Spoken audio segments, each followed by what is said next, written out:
Next మనం కాకినాడ వెళ్దాం. కాకినాడలో మా ప్రతినిధి నందిని మనకు అందుబాటులో ఉన్నారు. సో ప్రధానంగా చూసుకుంటే సార్వత్రిక ఎన్నికలకు రంగం సిద్ధమవుతున్నటువంటి పరిస్థితి కనిపిస్తుంది ఏపీకి సంబంధించి. ఇక ఏపీలో ఎన్నికల నిర్వహణపై అధికారులకు శిక్షణ ఇస్తున్నటువంటి పరిస్థితి. రాష్ట్రంలో కేంద్ర ఎన్నికల సంఘం పర్యటించింది. అలాగే ప్రధానంగా మీడియాకు అవగాహన కార్యక్రమాన్ని నిర్వహించినటువంటి పరిస్థితి, మీడియా సహకారం కోసం శిక్షణ కార్యక్రమాన్ని ఏర్పాటు చేసినటువంటి పరిస్థితి కనిపిస్తుంది. సో ఓటర్లు చైతన్యం చేసే బాధ్యత ప్రధానంగా మీడియా కూడా వహించాలన్నటువంటి కొన్ని సూచనలు కూడా చేసినటువంటి పరిస్థితి. సో దీనికి సంబంధించి పూర్తి అప్డేట్స్ ఏంటి చెప్పండి నందిని.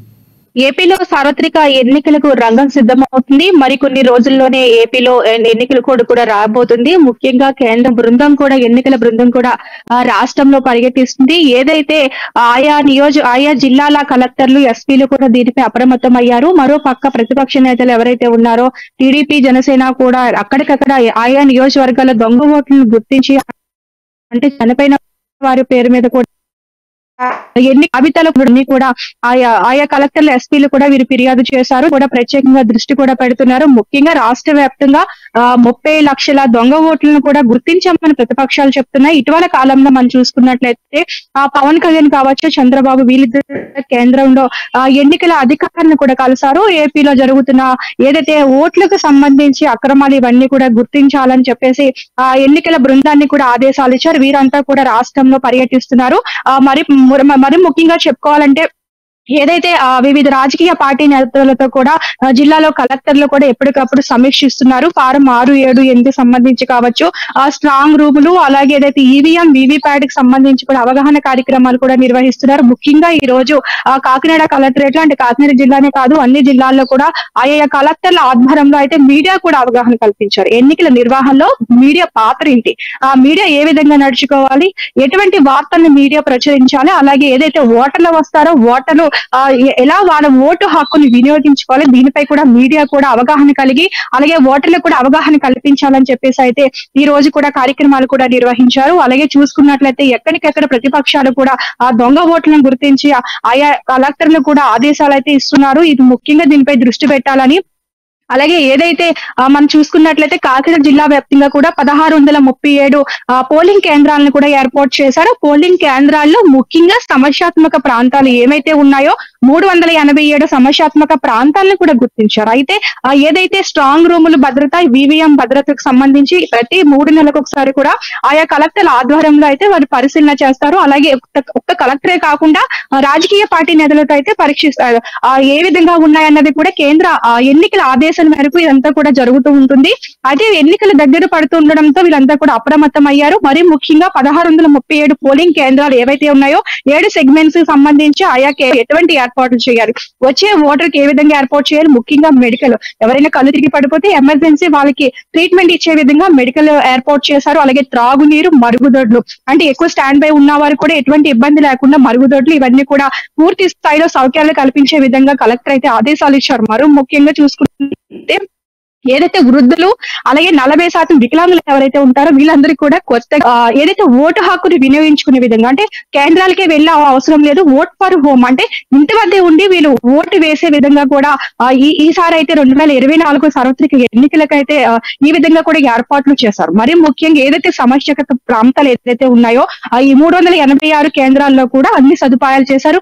ముఖ్యంగా భద్రత, ఎటువంటి ఇబ్బంది తలెత్తకుండా ఆ ప్రాంతాల్లో ఎటువంటి గొడవలు, గందరగోళాలు జరగకుండా ఆయా ఎస్పీ ఆధ్వర్యంలో అయితే ముందుగానే అన్ని బందోబస్తు ఏర్పాట్లు కూడా చేశారు. అయితే ముఖ్యంగా కీలకంగా ఏదైతే కాకినాడ 7 నియోజకవర్గాలకు సంబంధించి కాకినాడ JN2 లోనే ఈ 7 నియోజకవర్గాలకు సంబంధించి కౌంటింగ్ కేంద్రాలు కూడా ఏర్పాటు చేశారు. ఈ కౌంటింగ్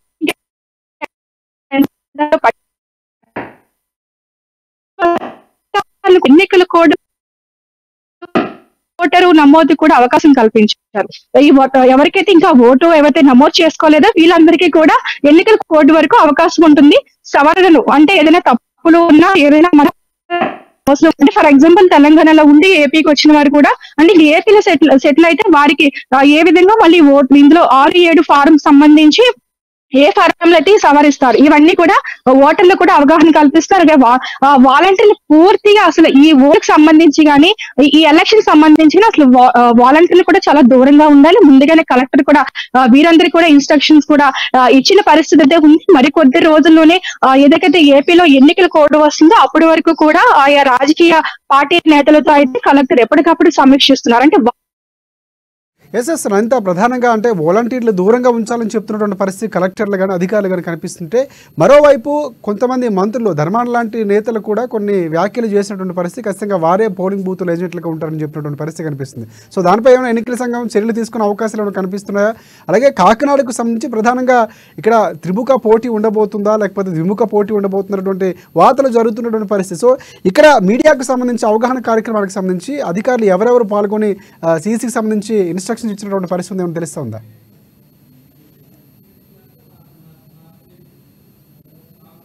అంటే మీడియాకు సంబంధించి ఈ రోజు అయితే యాక్చువల్లీ మీడియాకి అయితే సమాచారం కలెక్టర్ ఆధ్వర్యంలో కార్యక్రమం నిర్వహిస్తున్నాము, ఒక మీటింగ్ కూడా పెడుతున్నామని చెప్పారు.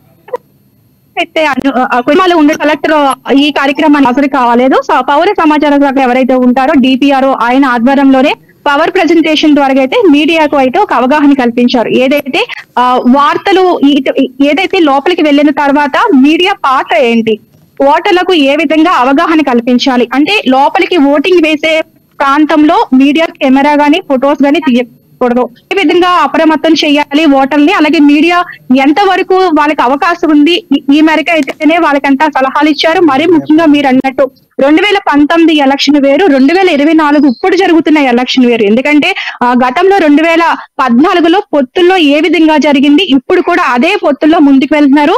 అంటే 2014 సీన్ రిపీట్ అవుతున్నా ఏపీలో ఆ విధంగా కూడా ముందుకు వెళ్తున్నారు. అంటే బీజేపీ, టీడీపీ, జనసేన పొత్తులో భాగంగా ఈ మూడు పొత్తులు ఏకమయ్యి ఏపీలో అధికారం చేపట్టాలని దిశగా ముందుకు వెళ్తున్నారు. మరో పక్క ఏదైతే 175 దిశగా అయితే వైసీపీ ముందుకు వెళ్తుంది, అదే దిశగా సిట్టింగ్లు మార్చుకుంటూ, అలాగే అంటే సిట్టింగ్లు మార్చినా సరే లాస్ట్ బీఫామ్ ఇచ్చే వరకు కూడా ఇప్పుడున్న ఇన్ఛార్జ్లు కూడా కన్ఫర్మ్ అని చెప్పవలసి వస్తుంది. ఎందుకంటే ఇంకా కూడా చాలా వరకు కసరత్తు చేస్తున్నారు.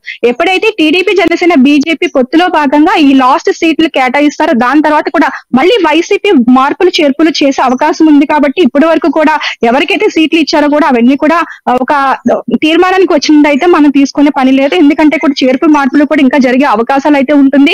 ఏదైతే 2024 సార్వత్రిక ఎన్నికలైతే ఒక రణరంగంగా మారాయని చెప్పాలి. ముఖ్యంగా అందరి చూపు కూడా ఉభయ గోదావరి జిల్లాలు, ఎందుకంటే ఇక్కడ ఏదైతే పొత్తులో భాగంగా కాపు ఓటింగ్ ఎక్కువ ఉంటుంది కాబట్టి దీన్ని దిశగా వైసీపీ మలుచుకోవడానికి వారి ప్రయత్నాలు వాళ్ళు చేస్తారు. మరో పక్క ఒక్క ఓటు కూడా వైసీపీకి వెళ్ళకూడదని దిశగా జనసేన, టీడీపీ, బీజేపీ కూడా ముందుకు వెళ్తుంది. సో ఈ 2024 జరిగే ప్రతి ఒక్క ఓటింగ్ విషయంలో కూడా ప్రతి ఒక్కరు నిఘానే ఉంటారు. ముఖ్యంగా మీరు చెప్పారు వాలంటరీ పాత్ర అయితే ఇందులో ఉండదు. ఖచ్చితంగా కేంద్రం కూడా ముందుగానే ఆదేశాలు ఇచ్చింది. ఏదైతే ఎన్నికల కోడ్ వచ్చిన తర్వాత ఇంకా పథకాలు అన్ని ఆగుతాయి కాబట్టి వాలంటరీ ఎట్టి పరిస్థితుల్లో కూడా ఈ నిర్వహణలో, ఎన్నికల నిర్వహణలో కూడా ఎక్కడ కూడా వారు ఉండకూడదు. ముందుగానే ప్రతిపక్షాలు కూడా దీనిపై కంప్లైంట్ కూడా కేంద్రానికి ఇచ్చినట్టుగా తెలుస్తుంది. చూడాలి మరి కేంద్రం అయితే ఏ విధంగా దీనిపై చర్యలు తీసుకుంటుందో. Right thanks for updates.